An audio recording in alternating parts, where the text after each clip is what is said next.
feeling like the world is out to get me. And how does that make me act in the world? It makes me more aggressive. It makes me less trusting. It makes me more fearful. It makes me like all of these things that don't help me to expand into life. They just make me shrink. They make shrink away from it. Yes, they totally. make me shy away from life. I think that's, if anything, that's maybe for me the biggest case to be made for this choice, is that it's just like one is expansion into life and the other one is retraction from it. This is Way of the Artist with Brandon Colby Cook and Evan Schulte. Identifying your blocks and demystifying your struggles so that you can claim your own path and make your life a work of art.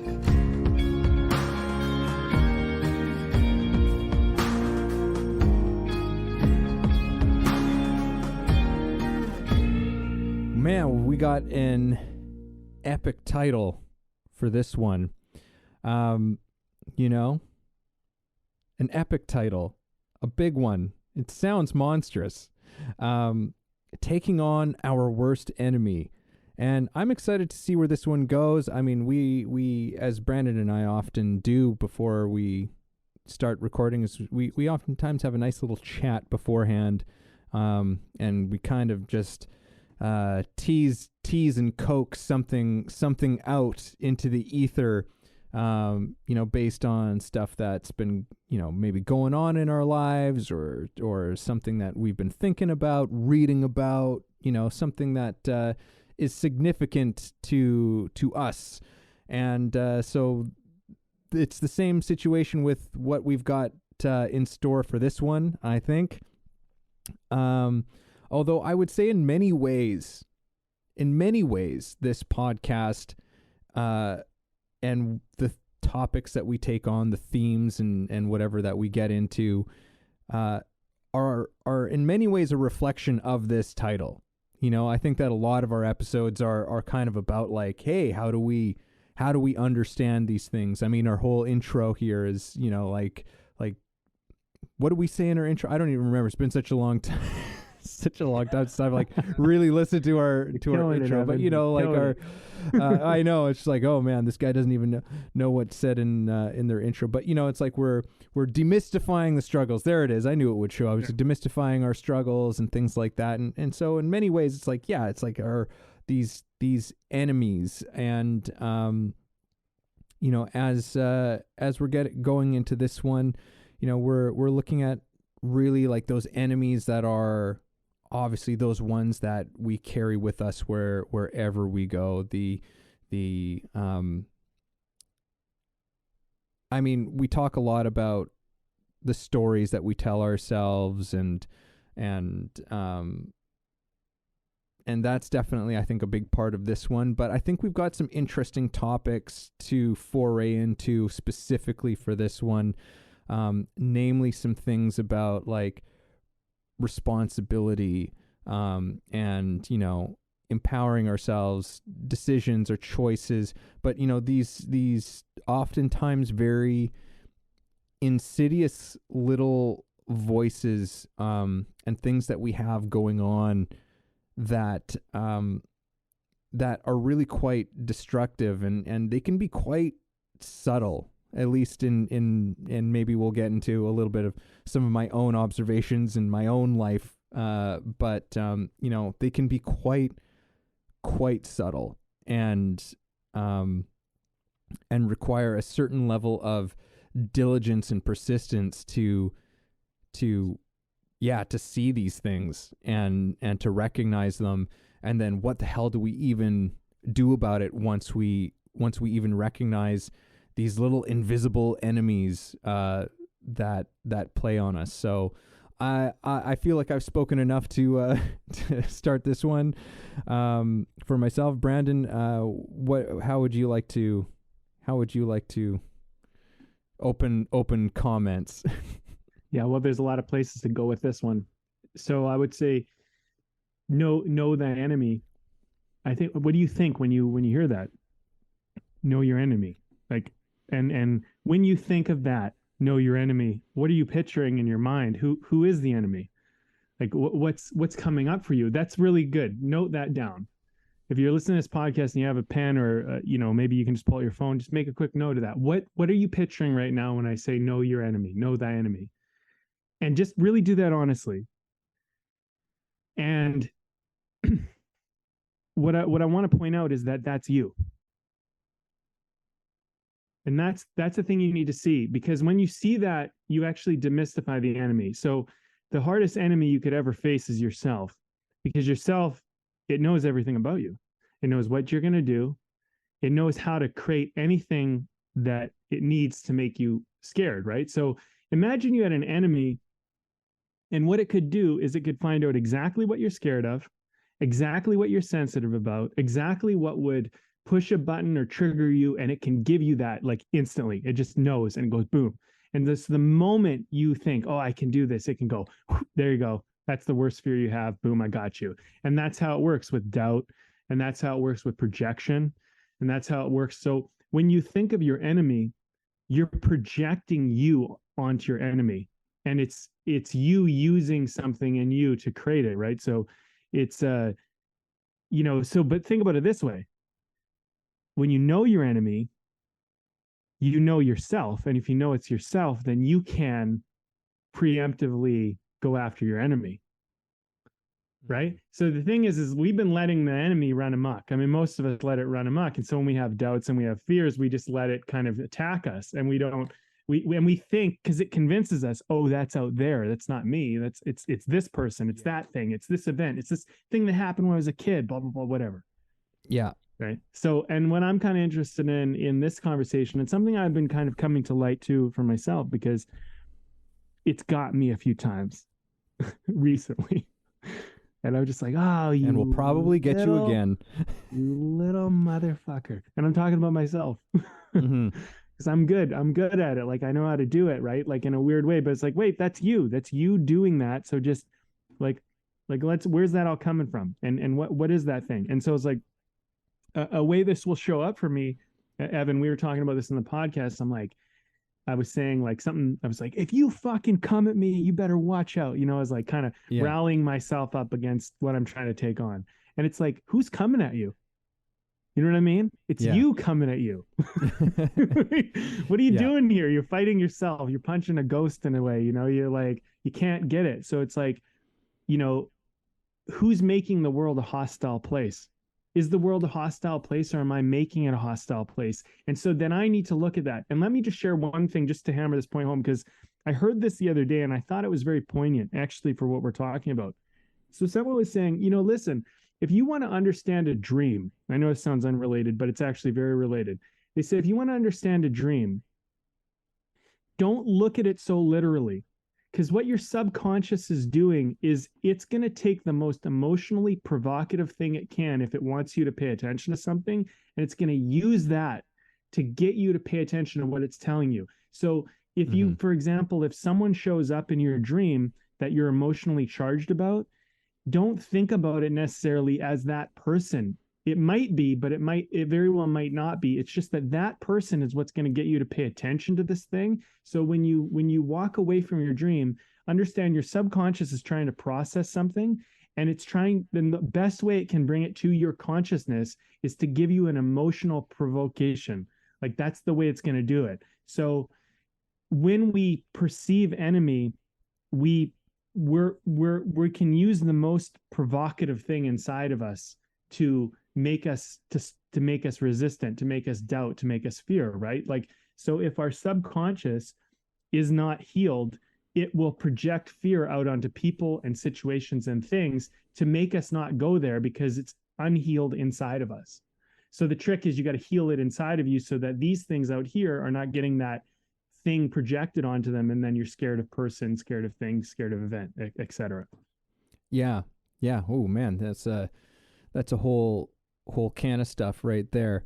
And it's interesting. And I would also say even like the daydreams as well. Like you mentioned that you were sharing this moment of like, if you come at me and stuff like that, and it's like, okay, let's take a second of, because we very often we like can externalize that stuff, which is something that to my understanding, is kind of this human pattern. There are these very big things that most of us live with. Fear, shame, and guilt are a couple of the very big ones.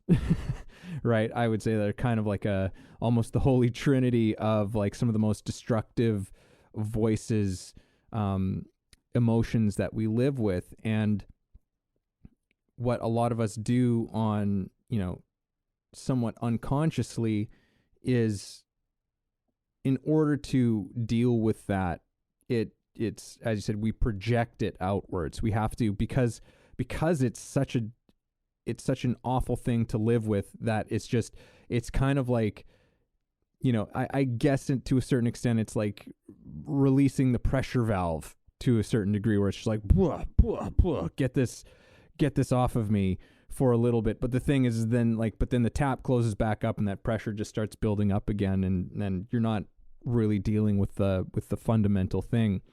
But regardless, while you were talking, I what you were saying reminded me of a quote, and I was like, who said that? And I quickly looked it up here. And no big surprises here. It was Carl Jung who made this particular comment, but he said, what if I should discover that the poorest of the beggars and the most impudent of offenders are all within me, and that I stand in need of the alms of my own kindness, that I myself am the enemy who must be loved?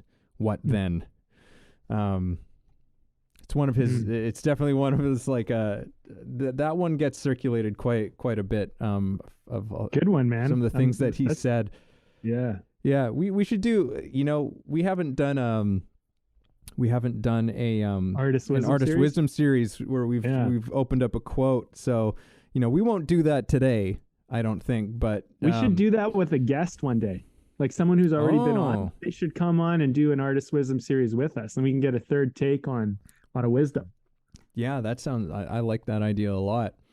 I like that idea a lot. But yeah, Carl Jung, he's one that I'm sure we could easily find a fantastic, this is a great one already, but yeah, there's these, to recognize that this enemy is our worst enemy. I think, to jumping into the topic of this conversation, is like the worst enemy is within ourselves, which isn't probably a big surprise for some people out there listening. It's like, I think that a lot of our listeners are people who are very conscientious types of people, who are really trying to do,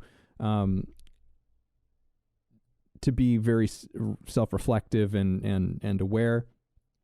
But I think that for me, and it's so surprising, because it gets you, it can be so, that enemy can be so sort of sneaky and subtle that you almost don't even know that it's there, right? And for myself recently, as I was sharing with you, Brandon, it's like I discovered that there was this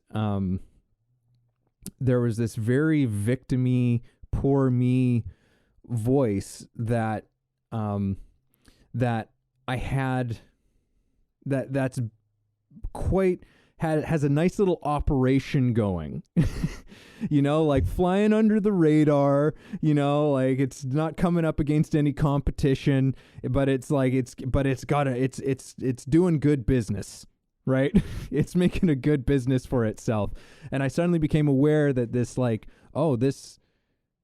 operation exists. This business is going, and it's going pretty strongly. And I don't care for that to be to be going strongly. And so it was like, there's a bit of a shock of that. But for me, I at this stage of my life, at least, I find also there to be a kind of exhilaration at that type of discovery, where it's just like, oh, holy shit. I had no idea that this has been here for this long. But I'm so glad that this is here now. And, as always, awareness and with so many things is the first step. You can't do anything about anything unless you're aware of it in the first place. And for me, the kind of antidote that I've been looking at, and in many ways the thing that's been allowing this operation to exist, has been actually me not taking responsibility for certain things in my life. And I will admit that when I hear people, which is always usually a sign that you got some work to do in an area, but very often when I hear people talk about responsibility, I get like, it gives me, it in the past, it's given me a kind of like an uncomfortable feeling, right? Like, or it's just like, you got to take responsibility. And, I think that some people can be a little bit too hardcore with it, but I think that there's as I'm learning through going through working through some of my own stuff, that there's an incredible amount of wisdom in taking responsibility for your life in many respects, like taking responsibility for my words, my actions, my emotions, all of these things, which as I was saying, on the outward appearance, it would seem, I mean, I should probably ask some people this, to be honest with you, but is something that I'm a person who's not really in the habit of just going around and blaming people for things. But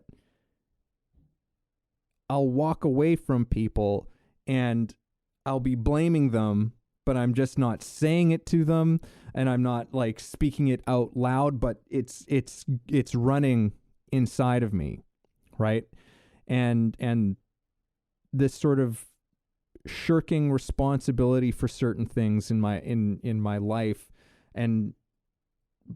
but it's all kind of going on underneath the surface, and recognizing that for myself, that this is actually having a lot of negative effects in terms of my life, but certainly my experience with a lot of things in my life, because I think that to a certain extent, responsibility was somewhat of a dirty word, because I have some sort of association with responsibility as being like, like it's this responsibility is just like, it's a burden. It's it's no fun to have responsibilities. It's just like, responsibility is kind of who would want to be responsible for anything, right? But oddly enough, responsibility can actually, I think, be a source of strength and joy, right? Because I think that there's something that we can find within ourselves through taking responsibility, that otherwise we're just kind of, life is just all these things that are constantly just happening to us, and we're left not really feeling like empowered people, or that what we do matters, right? I think that that's something that I've recognized, like, again, within myself, is that not taking responsibility in certain respects actually starts to make you feel like what you're doing doesn't matter. That what you do, what you have done, like it doesn't have any significance, right? But when you take responsibility, there can come with it a sense of meaning, and a sense of purpose, I guess. So I'll stop because I've said a lot of shit there, Brandon.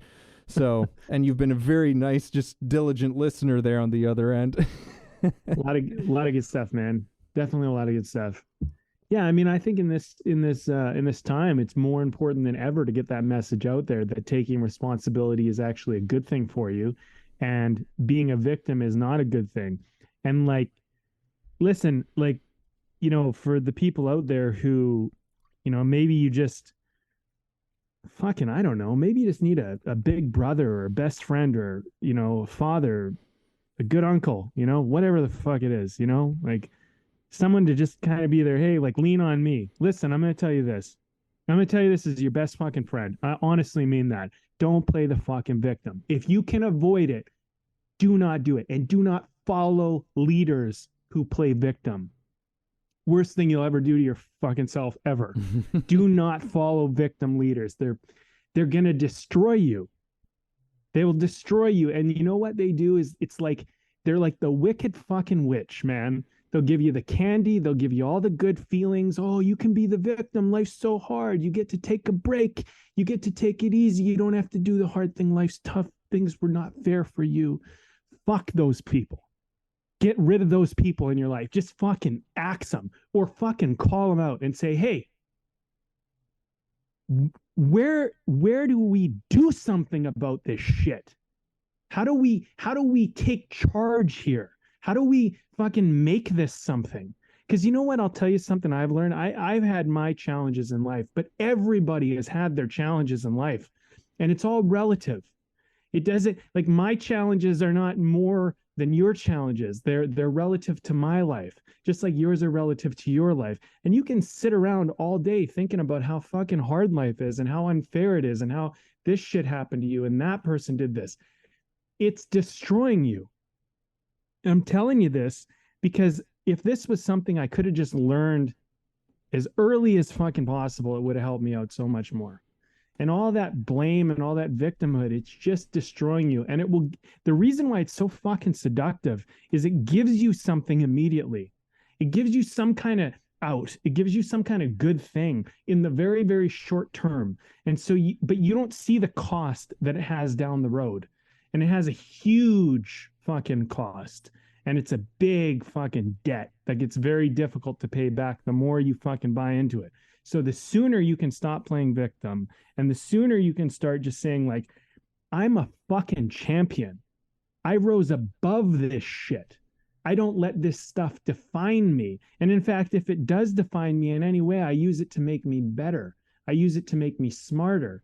And if someone wronged you in the past, it happened in the past. It's done. You're here now. Will you ever let it happen again? No? Okay, good. Then move on. And like the other thing too is, like, victimhood is so seductive because the world truly is unfair. It will never be fair. So all the people that are playing victimhood to try to get the world to be fair, try and get things to be fair, you're literally destroying your life. The world will not be fair. The way that you win in life is you accept that it's not fair and you rise above the cheaters. Because here's the thing, 95% of people will cheat, probably. Maybe 85%, maybe 75%, but I'll tell you, it's probably most of them. Most people will cheat. Why? Because it's easier, and if they can get away with it, they'll fucking do it. Most people will steal, most people will do this, unless they build a moral, ethical code, which people just, they don't see the value in doing it. Until we live in a world where people build a code in themselves to say, like, I know I could steal, but I'm not going to do it because it's wrong. Or I'm not going to be a selfish prick because it's just not right. Most people will probably be selfish. They'll probably steal. They'll probably cheat. They'll probably do all this. So what you do is you rise above even cheaters. We played a game in soccer this one time. We played this younger team. These kids, they dove every time you knocked them. Every time you just touched them. You didn't even have to touch them. They just fly in the ground. And then the ref would blow the whistle, free kick. It was so frustrating. The thing is you have to, you can sit there and complain and say this is unfair, and it was unfair. They were cheating. They were totally cheating, and they were using their smallness against our size to basically turn the favor in their, and it's totally unfair. It's totally not right, but they were getting away with it. There's nothing we could do in the game. So you have to look at it and go, okay, this is what is happening. And don't worry about, like, they're just trying to win. And this is the thing about life. Everybody's trying to win. And some people, they're going to try to win with whatever way they can. And even if it's gaming the system or cheating the system, they're going to do it. So what you need to do is you need to go, I'm not going to focus on what other people are doing. I'm going to focus on what I'm going to do, and I'm going to focus on how I'm going to deal with it. Like, you're born into a world that is trying to get you to spend all your money and get you in debt and do all this bad shit to you right from the bat. And you're innocent and you don't know any better. And it's doing this from the moment you're fucking born. And it's doing it to your family, and it's doing it to everyone else. We can sit around all day and we can talk about how fucked that is and how wrong it is. And sorry about my swearing, but it just is what it is. So now we have to learn how to deal with it. And the first thing is, like you said, Evan, and I know I'm kind of like going off here. First step is awareness. Be aware. Okay, this is going on. Second thing is go, how am I going to respond to it as a champion? Because if you respond to it as a victim, you're just going to live in it and just be fucking, screwed over by it. So the champion goes, okay, like, how do I work within this system that is obviously clearly corrupted and slanted in a way not to favor me? It's slanted to favor someone else, but it's not slanted to favor me and my position. So either I have to figure out how to deal with that, or I have to get to the position where it favors me.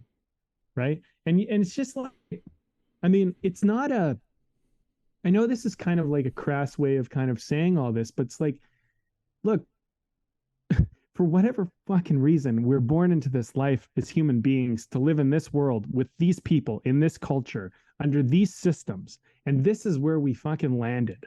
So we're here. And now what are we going to do? You know what I mean? We can sit in a corner and we can cry and we can whine and we can say how hard life is and that, or we can rise up, deal with it, and become something in spite of it, despite of it.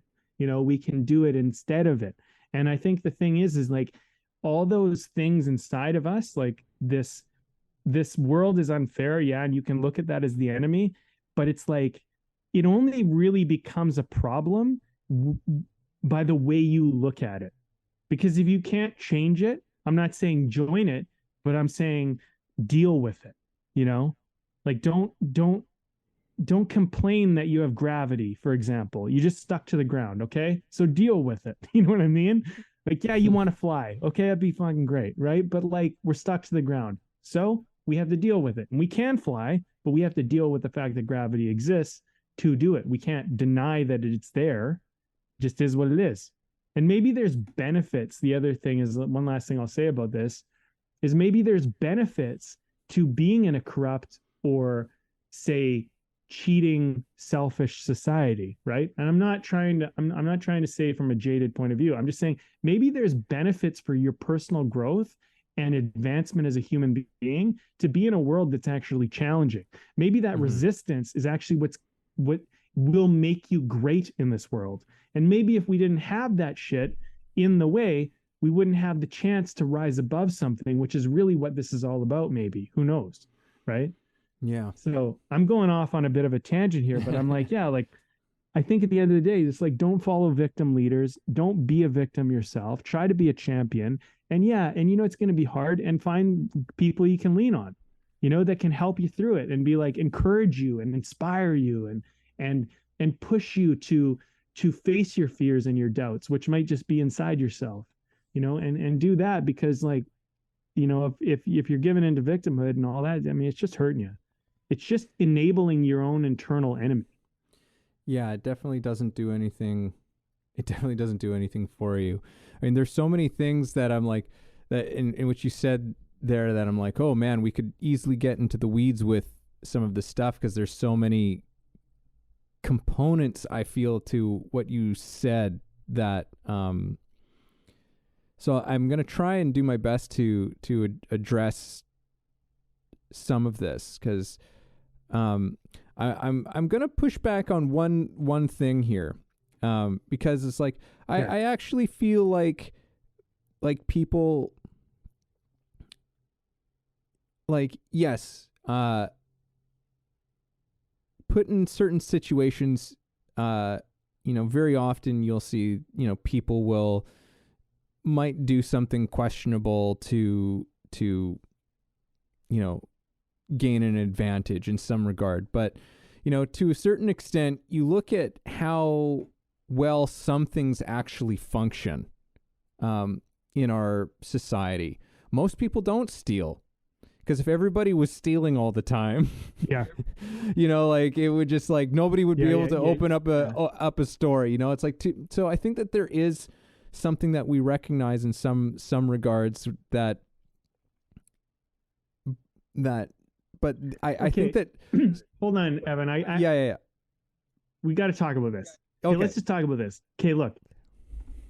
I hear you, and you know what? It might actually be that most people wouldn't steal, but there's a certain amount of people that would steal. Yeah. And maybe the small amount of people that would steal makes such a big impact on the people that wouldn't, that it creates things. So, for example, when you go to a store, depending on where you are, how many precautions have they taken to make sure that you don't steal? How many things do we have in place in society just to make sure that people follow the rules and do what they're supposed to do? And if we lived in a lawless society, or we lived in a place where there weren't precautions taken, would people do it? And you know what? Look, I don't know the answer for most people, because I'm not most people. I'm just myself. And I've just had my experience. But, if you saw an easier way to do something, would you do it? Say there's no consequence, right? Well, you probably should, right? If there's a consequence or some negative impact that you can see, would you do it? And this is where you got to answer it yourself, because in some ways, we're looking at we have to do things in this world to basically protect ourselves from the unfairness or the ways in which people will cut corners. But is it as many people? I don't know. And I think you raise a really good point, because my numbers, I'm 95% of people would do this. Probably not. I don't know. Maybe it's 10%. Maybe it's 5%. Maybe I'm totally way off and my experience is totally jaded. And that, I think this moment here, I'm just bringing this to light. You might be calling me out on my own internal jadedness about how I see people. Yeah. But at the same time, people steal. It's not like they don't. So it's you can sit around all day and complain about the 5% if it's only 5%. Yeah. I mean, I definitely think there's, I would tend to more so side along with the idea that it's a small percentage of people, but that small percentage has a fairly large impact. They can do quite a bit of damage. But, and I would also say that for, coming from an acting background, right? A huge part of your job as an actor is really trying to understand the human condition, right? And playing characters and seeing ordinary, sort of ordinary people, do very extraordinary things, being placed in very extraordinary circumstances. There's a very common thought experiment that's come to many, many people at some point, whether they just conducted this for themselves or it was presented to them in some form, is, well, do you think you could kill somebody? Right? And most people would be like, no, I could never kill somebody. It's okay, in this moment right now, just the way that your life is, no, you could not. But let's say, and you can imagine a circumstance, a situation in which most people would be like, okay, yeah, I guess I could kill somebody. I wouldn't feel good about it, but that could happen given a very specific set of circumstances.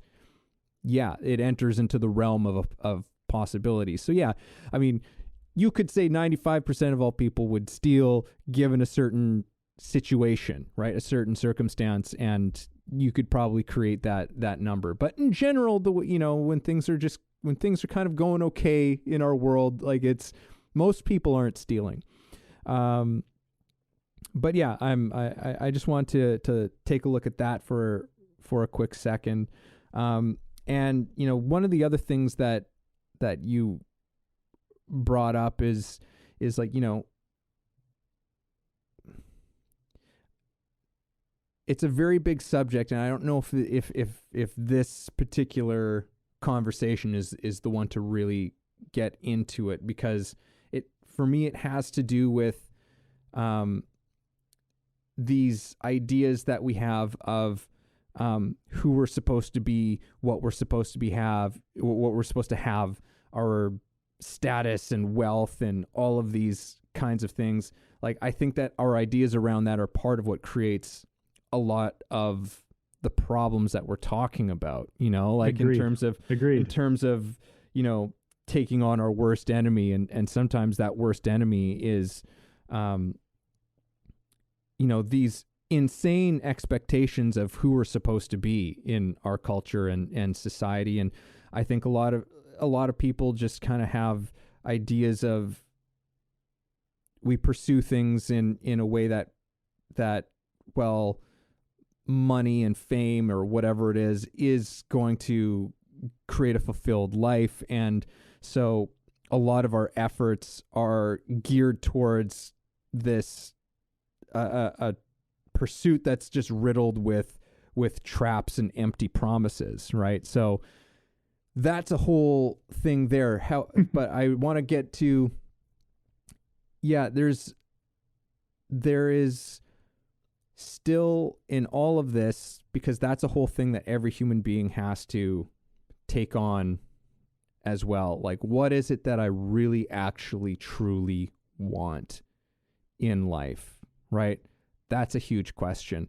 I don't know if I don't think that this is the episode but that's a big question, because I think that so many of us, if not most of us, have some elements of the things that we are really in hot pursuit of, or think that we're supposed to want or have, that really have got nothing to fucking do with who we actually are, right? So that's a whole thing in and of itself. So in terms of our lot in life and how we kind of, where we find ourselves in the world, I don't want to deny for a single second that there are people who've been handed a shitty fucking hand. I don't want to deny that for a second, or anyone to feel like we're discompassionate to, because there are things that happen in life that are completely out of your control, right? And the only thing that you have in the face of these things is how you respond. And I think that this is where this whole thing of the sort of the victim versus the hero mentality, and I do think some people get a little bit, that can become a conversation that becomes very discompassionate. And I don't, that's not what we're doing. And I don't want anyone to feel that way, because there's, as one of my favorite thinkers, Jiddu Krishnamurti would say, there is no justice without compassion. Complete compassion. So we need to always have that in this conversation. And the wisdom, if we can kind of get through into that, of choosing the hero mindset, not like being aware of the victim mindset, is not to be ignorant of the fact that some people have had very bad hands that they were just born into, and that there are life events that just can also happen as well spontaneously.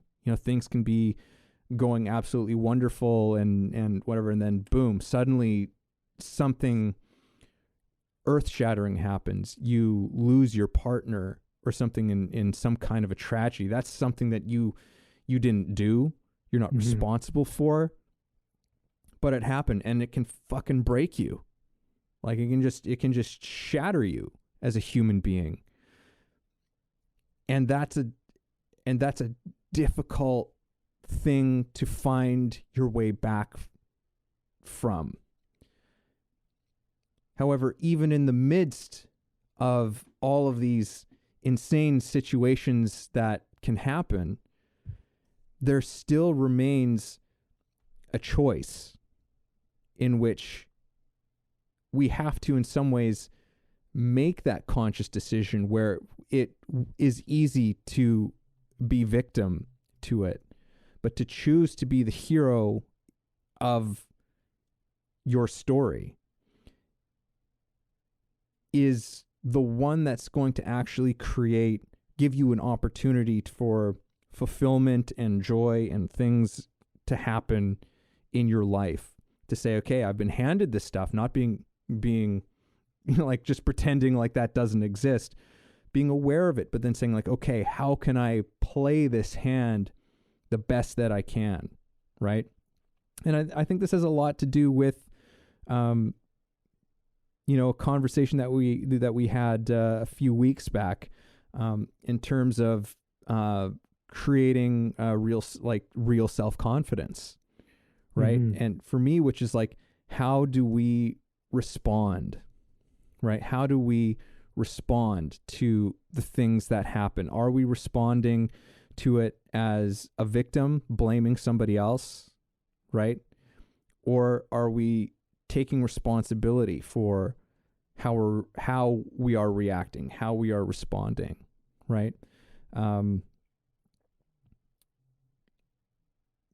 Because there's far more empowerment in taking that responsibility, right? Even in very challenging situations, there's still that choice almost always exists. That choice almost always exists. And another way I think of framing it, if we want to kind of step away a little bit from that hero victim kind of binary in this thing that we've brought up on past episodes before, but a question that can often be very helpful in the face of a very tough choice or a tough situation is, who do I want to be? Who do I want to be in this situation, right? Because through asking that question, right, we're not saying I've got to be the hero or I've got to be, it's like, no, who do I want to be? And, for myself, very often in challenging situations, like, okay, who do I want to be? I want to be a calm person who is, I want to respond to this calmly. I want to stay open and clear in this situation.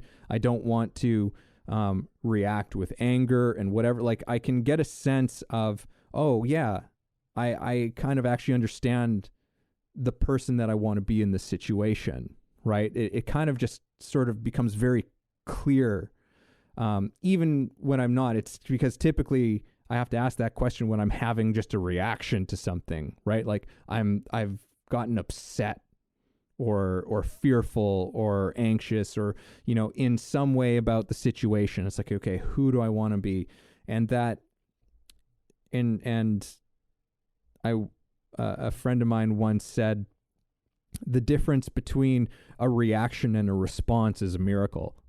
And it's like, recognize that, right? That moment that you see the reaction and then you take that breath, and so that instead of reacting, you're responding, that can be miraculous. That can completely transform a situation. That can turn a crazy fight into a meaningful conversation. Hey everybody, this is Evan, and this episode is brought to you by my book. Yes, I recently released a book called The Actor's Awakening: Connecting Spirituality to Craft. Expand yourself as an actor and your craft through a spiritual perspective. Take a journey that will explore universal philosophies and insights to help you understand human nature in a profound way and develop practices to take your work to another level. Again, that's The Actor's Awakening: Connecting Spirituality to Craft. Available on Kindle and paperback on Amazon. And as always, if you like the show, please subscribe. You know what I mean? What? It can be huge. So Yeah, I think ultimately what I was just trying to say in all of that is, yeah, that response to the situations and circumstances of our life, I think, are really what help to define and help us to see where those kinds of like enemies are within ourselves. So, well, one thing I want to just mention is like you use the word hero, and that's not the word that I use. I use the word Oh, champion. yeah. Because to me, like, hero can bring up different contexts, whatever. I mean, I suppose it has similarities, but like, all I'm saying is like, you have challenges and you want to, you can either be a victim to your challenges or you can champion your challenges. And so I encourage people to, to champion them. I look at it this way. To me, everything in this whole conversation, Evan, boils down to this is like, are you empowering your victim enemy, or are you empowering your champion hero, friend, leader, whatever version of you, right? And so in these moments, like when we're reactive, we can be letting the victim just run amok, right? We can be letting the enemy inside of us just run amok. And so I think part of this is like, this conversation for me is about going, okay, well, where is the enemy? Where do they exist, and what's happening? It's like, so if I have a doubt or a fear, how am I taking that doubt and fear and projecting that out into the world, into people, situations, events, scenarios, whatever? How am I making me as an enemy out there in the world to face myself? And if I was to stop that, what would I do? And I think that's really what this all comes down to. And we started this conversation, or early on at least, we were talking about responsibility. Responsibilities, to me, in a way, in this context, is if I'm scared of something out there, I need to be responsible for how I created that fear out there. That fear doesn't actually exist. It's something that I created. So like you might say, I'm scared of spiders. I'm not scared of spiders. I mean, yeah, jumping spiders in Australia. I mean, there's a certain point where I started to be like, oh, I don't know, it's a little fucking creepy. But like, for the most part, I'm not scared of spiders. There was a time in my life where I was a little bit creeped out by spiders. Not anymore. But I have to recognize that it's my fear. It's my creation of spiders are scary that makes spiders scary. Spiders aren't necessarily scary. It's that I have decided they're scary, and I, for some reason, so whatever this thing is that you're scared of, I think that you got to look at it and take responsibility and go, somehow I manufactured this. I made that up. I decided that's so. And it's not always a quick and easy fix, because maybe something traumatic happened to you when you were younger or whatever. So you might have to work through that. It might not just be as simple as like, I'm just not going to be scared of that anymore. It might not be that easy. I'm not saying that it is always that easy. Sometimes I think it is, but a lot of the time, or at least some of the time, it's not. And so in those cases, it's going to take a little bit of work. For me, for example, like I was bullied in high school. And people are often surprised by that when they meet me today. I've done a lot, but I still have trauma from that shit.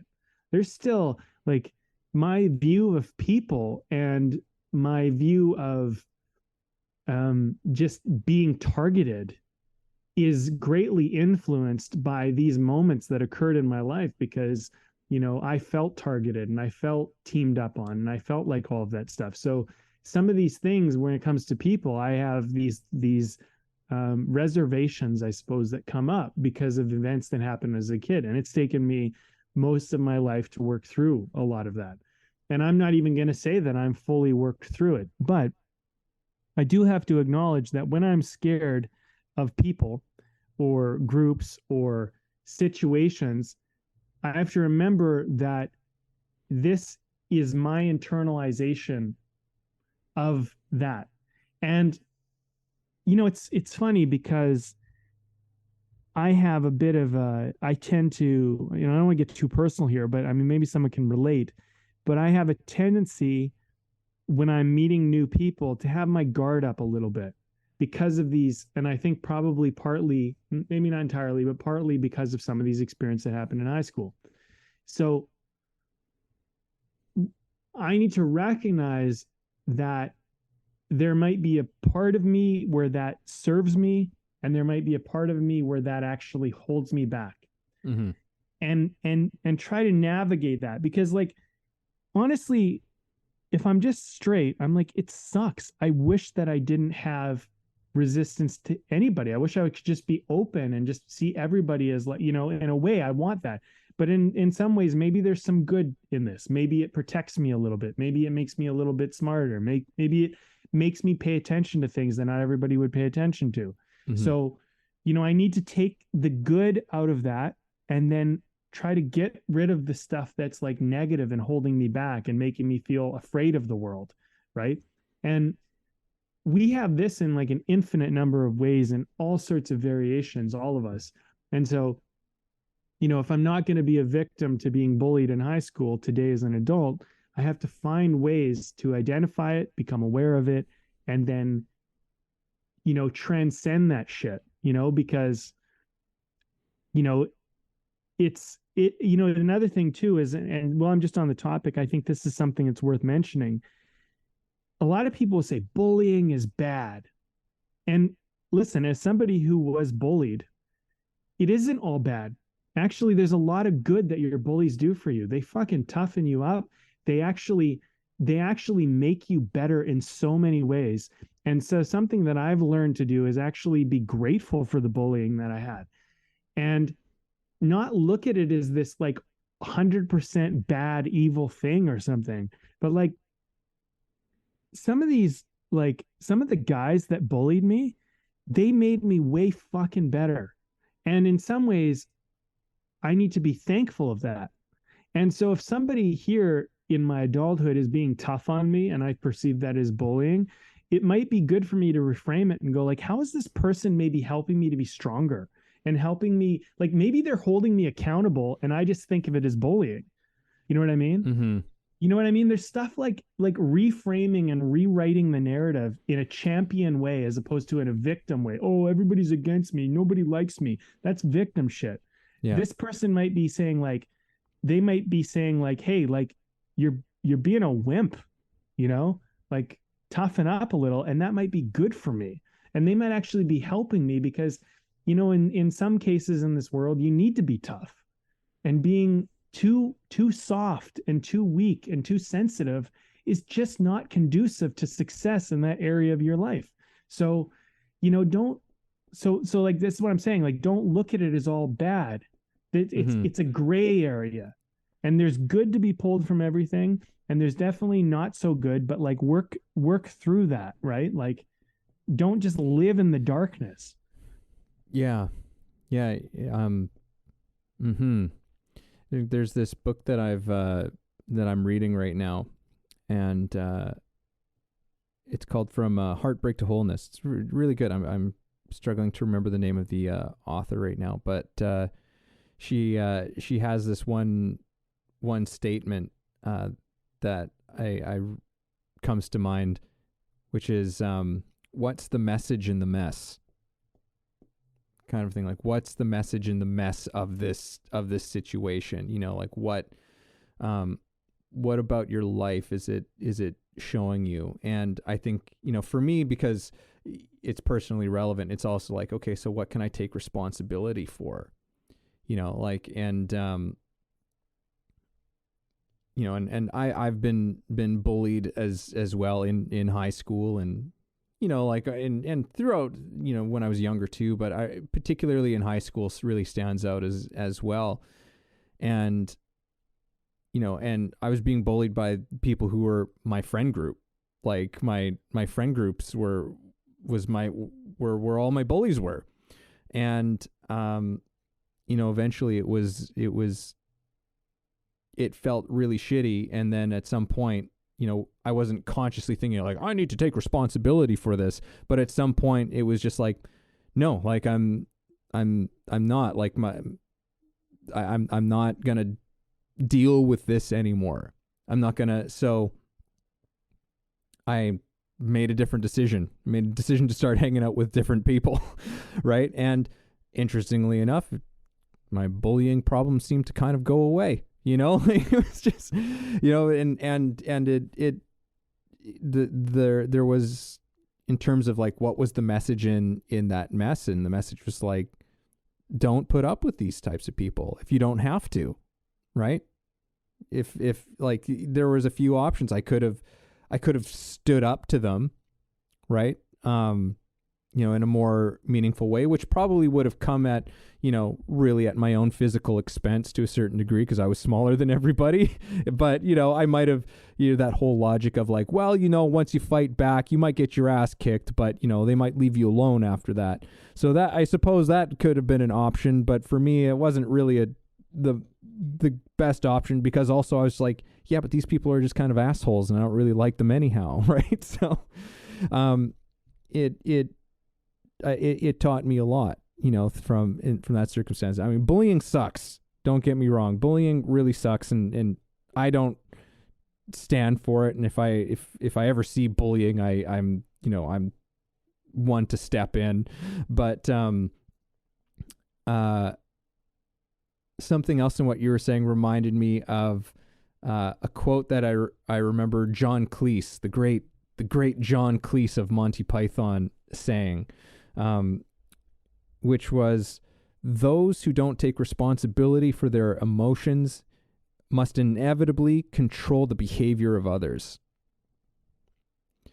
And that, I think, also plays into this whole thing of like taking on the responsibility of, you know, that choice of hero or champion versus victim, right?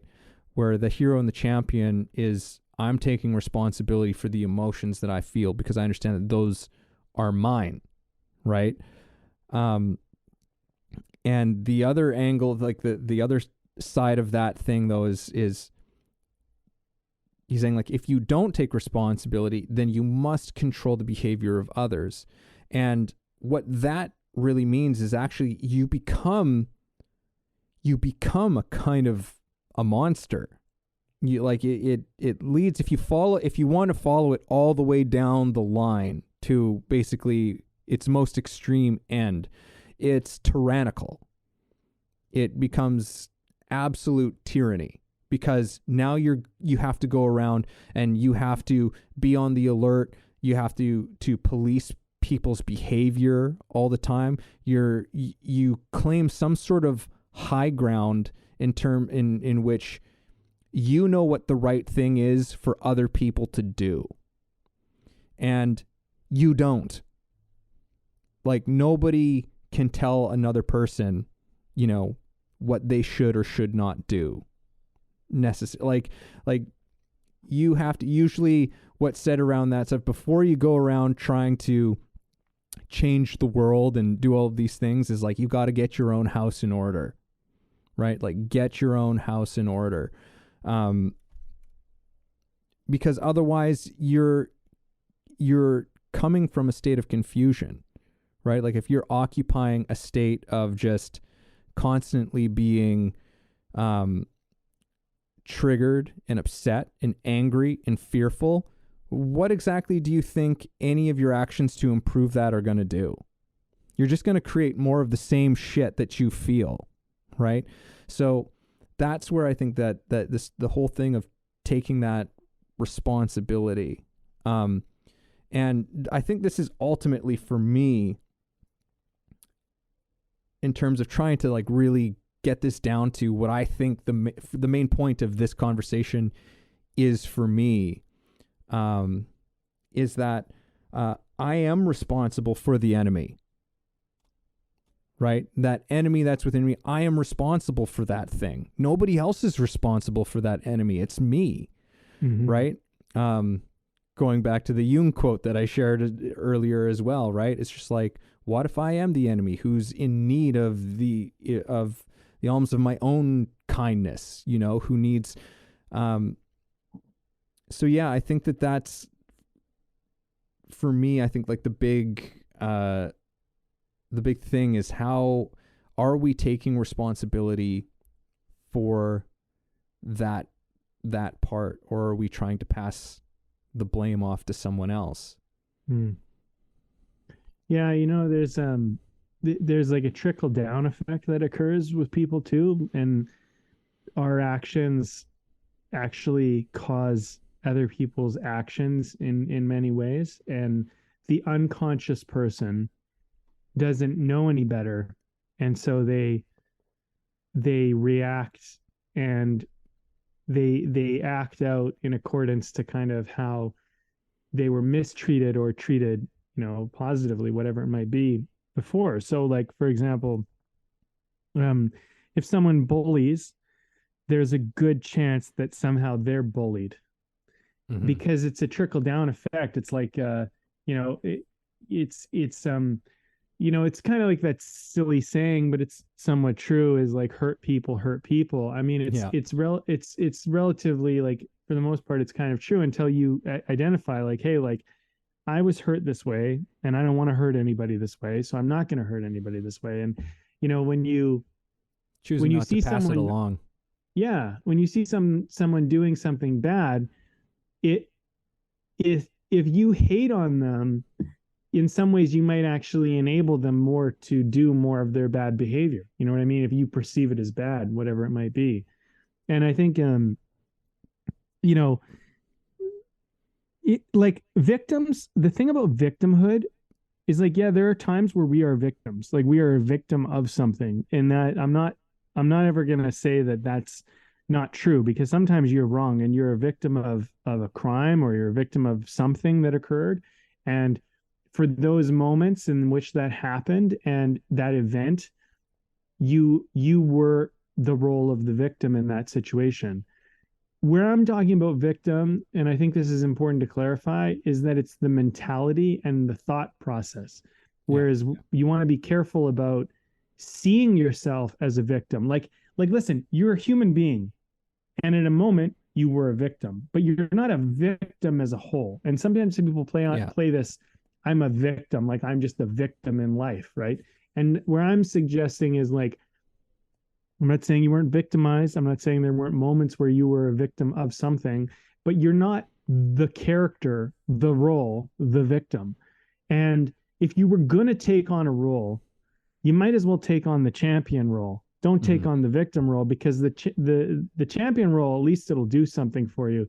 The victim role is only going to hurt you, and it's going to cause you to hurt more people, because victims are always the ones that hurt everybody. That's the thing that victims never fucking see. They're always the ones that are hurting everybody. Champions don't fucking hurt people, because champions know what it takes to rise above pain. That's why they don't hurt people. It's always the victims that hurt people. And if you look at all narcissists, like, narcissist people basically gave in to victimhood. And people who had narcissistic parents or whatever, who don't become narcissists, they often become empaths, which is the very opposite, which is it comes with its own sense of problems.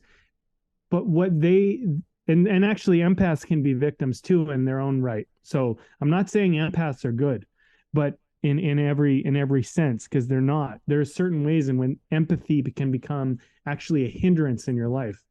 But narcissistic people always justify their shitty actions by some bullshit in their life, and it's a victim mentality, right? And the what happens is, they say most people who have NPD, which is narcissistic personality disorder, like 95 or 99% of people can never change, or sometimes some psychologists say that none can change, but they say that the reward of their victimhood is so high, and the amount of shame they would have to admit to and experience to correct their negative behavior would be so high that it just doesn't make sense for them to leave it. So they commit to this destructive mentality of making the world about themselves and whatever. But think about what a victim does. A victim always makes the world about themselves, right? It's a very narcissistic thing.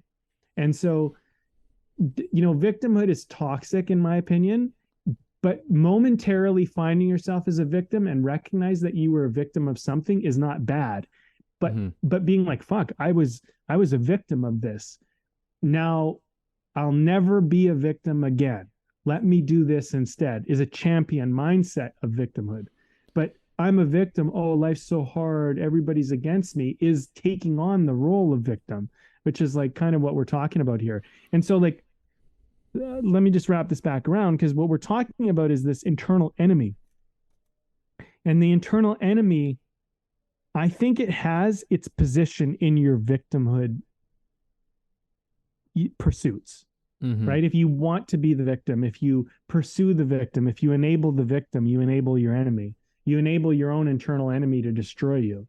And so the champion goes like, yeah, you fucking hurt me, but I'm gonna be better because of it. Yeah, that sucked. I didn't like that at all. But you know what? This is what I learned from that shit. And this is how I'm going to be better from that. And this is how you're never again going to do that to me. And then, oops, you got me again. Fucking, I missed this. Okay. Now you'll never get me because now I know this and I know that. And now I'm good. And I think also when you're a champion, though, here's a negative side. And I just want to bring this into the whole equation. The champion can become jaded. And this is something I've had to work through in my own thing because I've pursued the champion, but the champion can become victim-y in a weird little way where it starts to go, oh, the world's fucking tough and people are hard and da-da-da. And like, I've definitely fallen victim to that side of it as well. And I'm trying to correct that because that was a real sneaky one. That one kind of got me on the other side of it. It's like, oh, I'm a champion, but yet the victimhood's kind of sneaking in. And that's, you remember we were talking about this in the beginning? It's like, it's this elusive little fucker. It just, it just gets you, you know what I mean? And you gotta be diligent and you gotta be like, nope, I see you. You're in the light now. No more. You don't get any more. Right. Yeah. And then, and you can't really do much about something you're not aware of. So like, I have to give myself a break and be like, okay, well, maybe you were a victim in your trying to be a champion. You became like jaded, and that was kind of a victimhood, right? In a certain way. And like, let's heal that. Because like I do say things in this podcast, and sometimes I think about it, I'm like, maybe that's just my bullshit. Like 95% of people, like I do actually think that there's a certain amount of self-protection that's just going on there, which isn't accurate. And I'll call myself out on that. That's fine. I'm okay with that. But we're all in the middle of this process, right? Like none of us have figured out, none of us are at the finish line. We're all in the middle. We're all in the middle of the battle trying to work it out, right? And like, honestly, like if I can forgive myself for that, then I can forgive someone else for that. And that's healing. That's good because that makes me better with everyone else, right? Because there's probably a moment where I was selfish, certainly there was. I mean, I'm not saying probably. And certainly probably will be again. And there will be again. But I'll make mistakes. Other people will make mistakes. I can be better, and we can all be better. And we can encourage people to be better. And, and are people going to be selfish again? Of course they are. And you know what? I'll have more compassion and understanding because I'll know how I did it. And, it's just the nature of the beast, I suppose. Yeah. Yeah. Yeah, man, that was quite some things to that we could unpack there. I mean, we're probably getting pretty close to the end here, but there was, I just want to say, it's like, whoa, I had to think about something you said like a few minutes back. I was like, I got to sit with that. What do I think about that? And I think that you clarified it to something where I'm like, yeah, you know what? I think so. But you said something like only victims hurt other people. And it was interesting because I had my own resistance when you said that. And I'm like, provocative statement of the episode for sure. Definitely from maybe of like a number of podcasts. Where I was just like, there's something that I feel a resistance to, but also at the same time, I'm drawn in because I'm like, there is something true about what you're saying. And I think that you explained it pretty well, where it's not like victims, like people who've actually been victim to horrible things having happened or done to them That's not what you're saying, clearly, but No, it's the how you go forward, and people who are stuck in a cycle of, and again, I have compassion for it, because it's like, it's tough, it's sneaky, it's so tempting. There's so much, and we all do it. Like I'm not sitting here on the other end of this thing saying like, I don't do it. Like I do it, and which I've already talked about to a fair degree already on this episode. But I'm like, I do it. I have this thing where I'm like, oh yeah, and I know it just makes me resentful, and angry, and yeah, like feeling like the world is out to get me. And how does that make me act in the world? It makes me more aggressive. It makes me less trusting. It makes me more fearful. It makes me like all of these things that don't help me to expand into life. They just make me shrink. They make shrink away from it. Yes, yeah, totally. they make me shy away from life. I think that's, if anything, that's maybe for me the biggest case to be made for this choice, is that it's just like one is expansion into life and the other one is retraction from it, is hiding away from it. And I feel like you kind of got to the core of what we've been talking about today. Actually, it's expansive or restrictive, because as we've been pursuing this whole thing about like facing your enemy, when it dominates makes you restrict, right? It makes you protect, it makes you arm up, it makes you whatever. But when you don't feel you have enemy in the world, you can be expansive because you're more open and you're more trusting. Actually, I remember this so specifically. You came over, and when I was living on Main Street in Vancouver, and you came over and you said, I had through that book. Do you remember that, when the name of that? It's like, it goes through like the 12 steps, but it's not like, it's that process that people do. What was that book called? like they like cool. I mean, like the 12-step like process. It's like one of the steps. It's like of AA, but it's like just an important thing for everybody. But it was something about perceiving the world as being an enemy, or perceiving things as working against you or something. Oh, I think you're talking when, that year when I went through A Course in Miracles. Course in Miracles. That's it. Yeah. It wasn't really. Yeah. It's not really like a 12-step program. That was something that the person the group that I was going to with that was. They kind of incorporated some elements of that into the discussion. But yeah, like one of the lessons was like, it was something like, I perceive attack everywhere I look. Right. And sure. I think that's what you were talking about.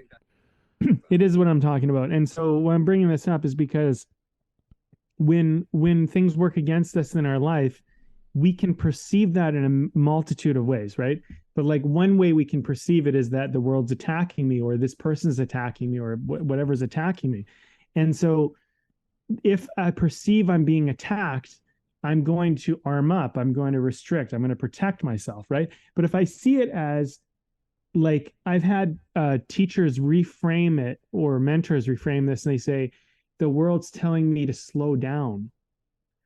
Just take a moment. And they use it as this like beautiful, meditative, peaceful thing. And I'm like, what a great reframe. Like, take a breath. The world's attacking me, or the world's telling me to slow down and take a breath.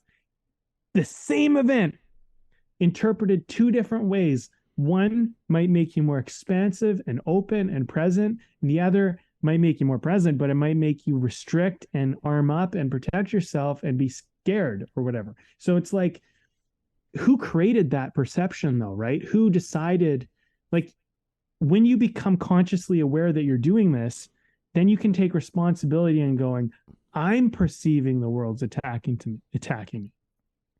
It's not that the world is attacking me. It's that I am perceiving that it is attacking me. And is this what I would do if I had the choice? Do I want to live in a world that's attacking me, or do I want to listen or be in a world that's trying to tell me to slow down, smell the flowers, be present, pay attention? Like, if you looked at the universe or God or however you want to look at it, as it was constantly just trying to love you and like give you good things all the time, and even when it threw something in your way that wasn't what you wanted, it was actually doing it of pure love and good, and that's how you saw it. Think about how expansive you could be in this world, because you'd be like, everywhere I look, it's just like the world is just there. It's just like rubbing my shoulders. It's trying to help me out. It's like, you know, or you can look at it, it's like trying to stab me. It's trying to get me. Like, watch out, I got a duck, you know? Yeah. Like, how do you want to perceive it, right? And like, this is the crazy thing about the artistry of life, is that we're bringing this whole internal world and we're envisioning it out there, which is like so wild because we're so out of control of it. And we're trying to grasp some kind of like handle on it, right? Because it's like, wow, like and it can just get you at every angle if you're not taking a second to be like, wait a minute, is this really the best way to go about this? Like, same event, different response, different experience. Yeah. Well, let's talk about beer and let's wrap this one up, man, because I feel like, all right, I feel like I don't think we have anything like really better to say on this at this point, at least not today. So, yeah, I'm drinking. I don't know if we've had this one before on here. I've had this beer before, but I don't know if I've had this one on the podcast. And this one's from Whistler Brewing Company, and this is their Forager Pale Ale. It says pale ale style because actually this is a gluten-free beer. And I mean, I'm not a gluten-free, but a neighbor left some in the fridge, and I was like, all right, let's go for it. And you know what? Like I think they make it out of rice or something like that. Yeah. But it's it's good. Like it's not, I don't drink it going like, okay, it's a beer like beverage. And it's like, no, that tastes like, oh yeah, a beer like beverage. Yeah. Mm-hmm. Yeah, it's good. You wouldn't know unless someone pointed it out. Yeah. Yeah. Like if someone poured that to you and just said, oh yeah, it's a pale ale, you'd just be like, oh yeah, that's good. You wouldn't necessarily say like there's something off or weird about this. It's just, so hats off to Whistler Brewing Company for a fantastic gluten-free option for our celiac friends who are also beer lovers. There's more options out there in the world for you. Nice. Okay, well, I'm having one. I don't think I've had this before. This is from Bowen Island Brewing, and it's their West Coast lager. And it is a solid little lager, I got to say. I've been very happy with it.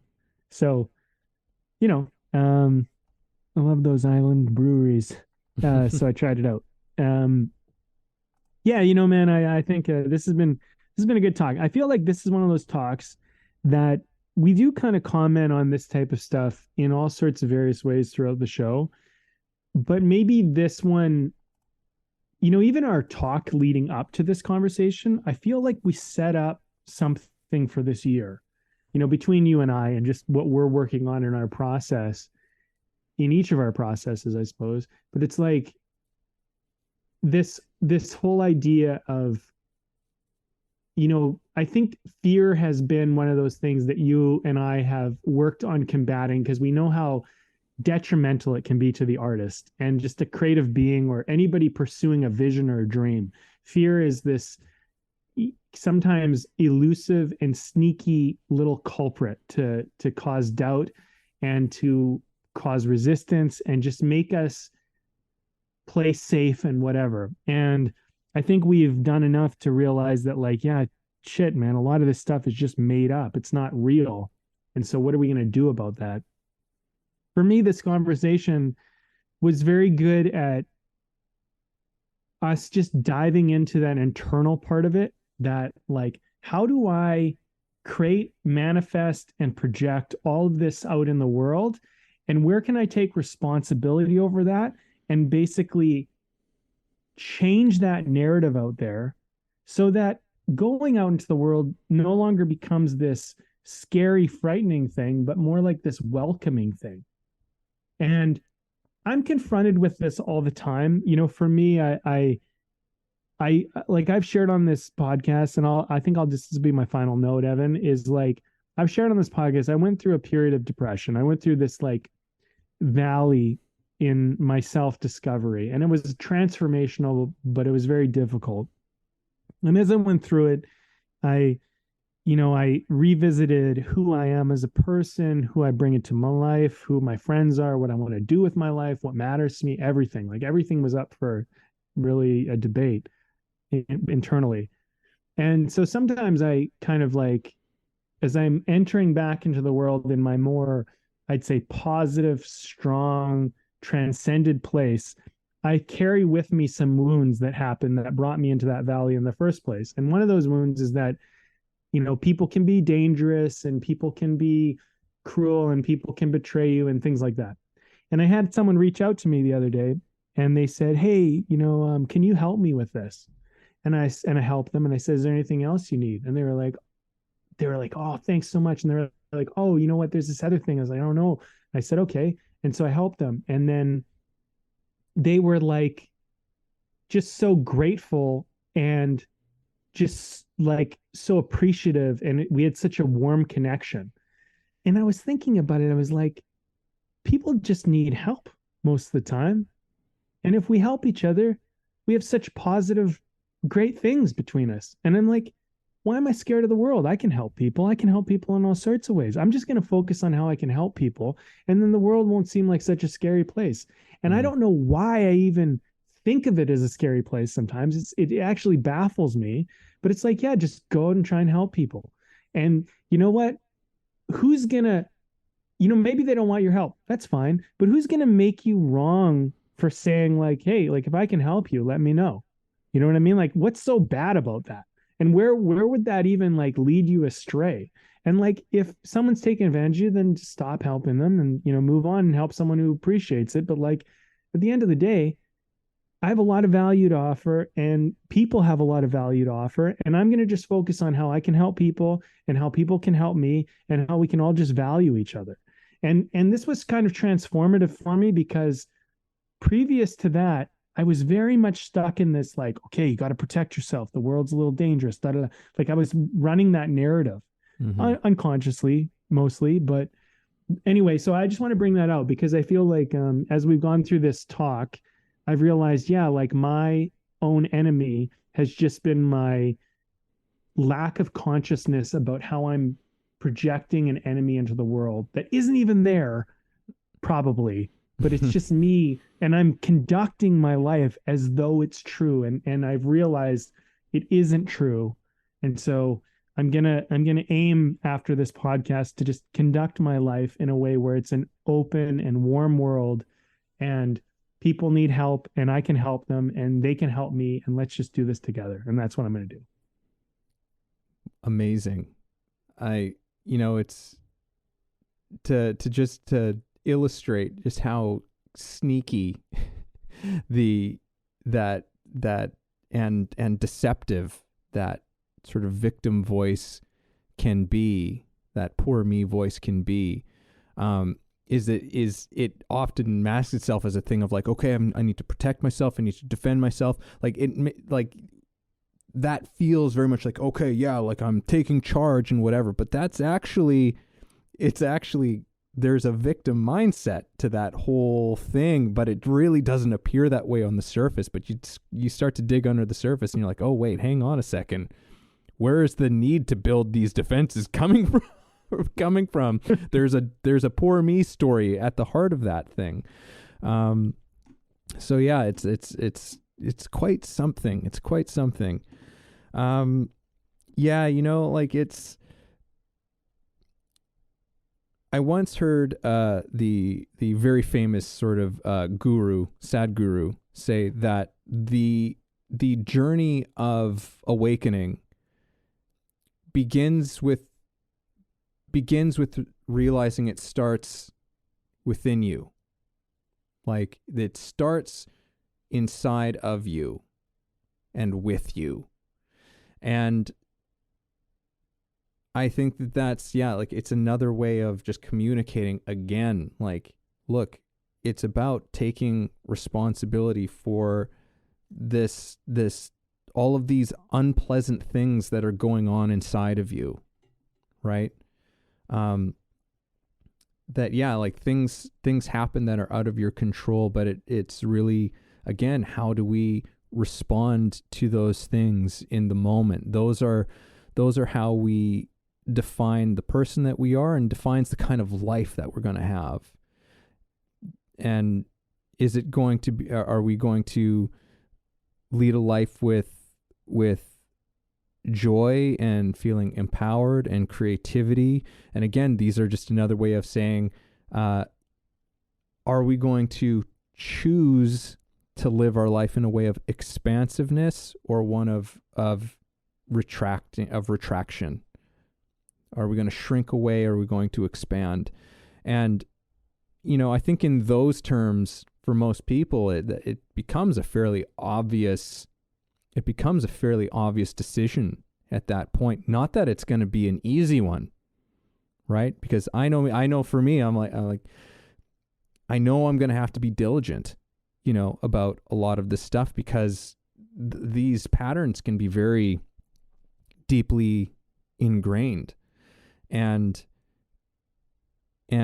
finding ways in which we can equip ourselves to be a little bit more attentive, a little bit more persistent in this process, and also understanding that, like, we're going to have moments, right? We're going to have moments. And maybe to close off with my final words in this whole thing, it's like, yes, take responsibility, but also, like, as Jung said in that quote, I'm in need of my own kindness. I'm in need of my own kindness in that process, in that recognition that I am the enemy. And with responsibility and kindness with myself and towards myself, I can begin to heal these things that I've been carrying around with me, and begin to choose something that's actually more of who I want to be and the life that I want.